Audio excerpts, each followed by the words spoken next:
Alors bonjour à tous, aujourd'hui nous continuons la lecture de la chaîne d'or, ces commentaires compilés par saint Thomas d'Aquin, et nous en sommes rendus au versets 18 et 19 du chapitre 2 de l'évangile selon saint Matthieu, que je vais lire. Alors fut accompli l'oracle du prophète Jérémie, disant : Une voix a été entendue en Rama, des plaintes et des cris lamentables. Rachel pleure ses enfants, et elle n'a pas voulu être consolée, parce qu'ils ne sont plus. Et pour ces versets, nous commençons tout de suite avec, comme souvent, un premier commentaire de saint Jean Chrysostome, qui nous indique dans sa 7e homélie sur l'évangile selon saint Matthieu, après nous avoir remplis d'horreur par le récit de ce cruel massacre, l'évangéliste, pour en diminuer la pénible impression, nous montre qu'il ne s'est pas accompli à l'insu de Dieu ou en dépit de sa puissance, mais qu'il l'avait prédit lui-même par son prophète, et c'est pourquoi il ajoute : alors fut accompli. Et saint Jérôme, lorsqu'il commente Jérémie en chapitre 31, il dit : saint Matthieu ne rapporte ce témoignage de Jérémie ni d'après le texte hébreu, ni d'après les Septante, ce qui prouve que les évangélistes et les apôtres n'ont suivi aucune version de leur citation, mais que, comme hébreux, ils ont cité à leur manière, et en hébreu, ce qu'ils lisaient dans la Sainte Écriture. Et saint Jérôme de continuer en nous indiquant qu'il ne faut pas prendre Rama pour le nom propre de ce lieu qui est près de Gaban. Le mot Rama signifie ici élevé. Il veut dire la voix s'est fait entendre sur les hauteurs, c'est-à-dire qu'elle a retenti au loin dans une grande étendue. Et saint Jean Chrysostome de compléter, ou bien peut-être, comme c'était pour déplorer la mort des innocents que cette voix se faisait entendre, elle retentissait sur les hauteurs. Selon cette parole, la voix du pauvre pénètre les nuits. Le mot pleurs exprime les cris des enfants. Le mot hurlement, les lamentations des mères.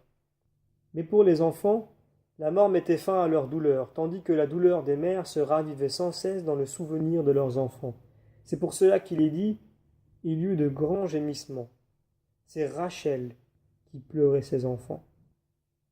Et saint Jérôme de nous commenter cette Rachel en nous disant : de Rachel est né Benjamin, et Bethléem n'est pas dans la tribu de Benjamin.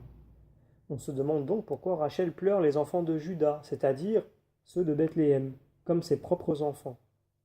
Nous répondrons, en peu de mots, que Rachel fut ensevelie près de Bethléem dans Ephrata, et qu'elle reçut le nom de mère parce que son tombeau se trouvait dans cette contrée. On peut dire aussi que les deux tribus de Juda et de Benjamin étaient limitrophes, et Hérode, ayant ordonné de tuer les enfants, non seulement dans Bethléem, mais dans tous les environs, on peut en conclure qu'un grand nombre d'enfants de la tribu de Benjamin furent enveloppés dans le massacre de ceux de Bethléem. Et saint Augustin complète ce commentaire dans l'ouvrage Questions sur le Nouveau et l'Ancien Testament, où il dit : ou bien peut-être c'est parce que les enfants de Benjamin, qui appartenaient à Rachel, ayant été autrefois mis à mort par les autres tribus et détruits à jamais, cette malheureuse mère se lamente sur le sort de ses propres enfants, en voyant les enfants de sa sœur massacrés pour une cause si glorieuse, que leur mort leur assurait l'héritage de la vie éternelle. En effet, quand le bonheur d'autrui vient ajouter à notre infortune, nous en pleurons plus amèrement nos propres malheurs. Et saint Rémi, qui continue à nous décrire un peu cette situation, cette scène qui pousse véritablement à la tristesse quand on la regarde avec un regard profane, et qui dit : l'évangéliste, pour nous dépeindre d'une manière plus frappante l'étendue de cette douleur, va jusqu'à dire que Rachel, toute morte qu'elle était, a pleuré ses enfants et n'a pas voulu se consoler parce qu'ils ne sont plus. Et saint Jérôme de continuer en disant : ces dernières paroles peuvent avoir deux sens. Ou parce que Rachel les croyait morts pour toujours, ou parce qu'elle ne voulait pas être consolée de la perte de ceux qu'elle savait devoir retrouver la vie. Tel serait donc le sens. Elle ne voulut pas être consolée parce qu'ils ne sont plus, c'est-à-dire, elle ne voulait pas être consolée de ceux qui n'étaient plus.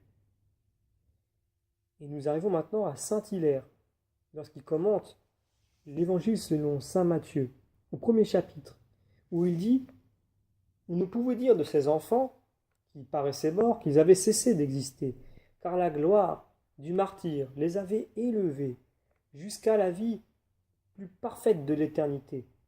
Mais la consolation devait tomber sur ce qui avait été perdu, et non sur ce qui avait été glorifié. Rachel était la figure de l'Église, dont la fécondité avait succédé à une longue stérilité. Ces gémissements qu'elle fait entendre n'ont pas pour objet les enfants qui lui ont été ravis, mais ceux qui les ont mis à mort et qu'elle eût voulu garder pour ses enfants. Et Raban de compléter ce commentaire en disant « Ou bien Rachel signifie l'Église, qui pleure la mort des saints arrachés à cette vie de la terre, et qui ne veut pas la consolation de voir ceux qui ont triomphé du monde par leur trépas revenir de nouveau avec elle pour soutenir les mêmes combats, mais qui refuse toute consolation parce qu'ils ne doivent pas être rappelés à la vie. » Et la glosse, pareillement, qui vient compléter en disant « Ou bien elle ne veut pas être consolée dans la vie présente parce que ses enfants ne sont plus, et elle renvoie toute son espérance, toute sa consolation à la vie éternelle. » Et Raban de terminer en commentant la figure de Rachel, dont le nom signifie brebis ou voyante, et qui dit qu'elle est une belle figure de l'Église, dont toute l'intention se dirige vers la contemplation de Dieu, et qui est aussi cette 100e brebis que le bon pasteur rapporte sur ses épaules.